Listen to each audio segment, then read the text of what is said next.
Et je vais dire ce que c'est que l'esclavagisme dans l'islam. Hein. C'est que tu possèdes une personne comme ta propriété. C'est-à-dire, comme tu possèdes une chaise, une voiture, tu possèdes un être humain. Tu le possèdes. Il est à toi. Si tu es une femme, même si elle est mariée, tu peux coucher avec elle. Et quand tu meurs, tu peux léguer cet être, tu peux léguer à tes enfants la chaise, la voiture et l'être humain.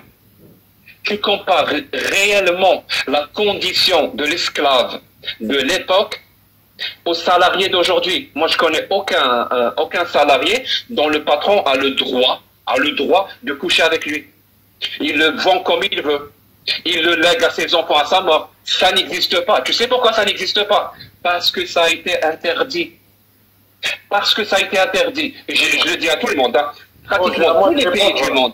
Tous les pays du monde ont signé la Convention de la Déclaration universelle du droit de l'homme et du citoyen de 1948, qui, dans son article 4, Al-Bund al-Rabi', stipule clairement et simplement: l'esclavagisme est interdit sous toutes ses formes. Le commerce des esclaves est interdit sous toutes ses formes.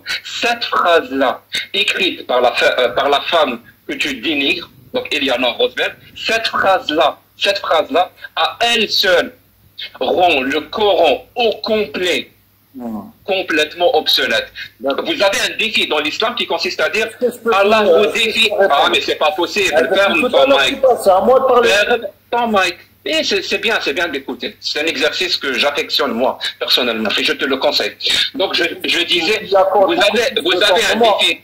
vous avez un défi dans l'islam qui dit Allah vous défie de ramener un verset aussi bien que le verset du Coran. Le défi est complètement claqué au sol, mais je vais le reprendre. Hein. Donnez-moi, sur ce domaine-là, l'esclavagisme, donnez-moi une seule phrase d'Allah ou du prophète qui est supérieure à la phrase de cette femme, Eleanor Roosevelt, qui est l'article 4 de la Déclaration universelle du droit de l'homme et du citoyen de 1948. Une seule phrase d'Allah ou du prophète qui est meilleure que la phrase de cette femme. Cette femme-là, elle est supérieure à Allah, elle est supérieure au prophète. C'est normal, c'est pas un dieu, c'est pas un prophète. D'accord.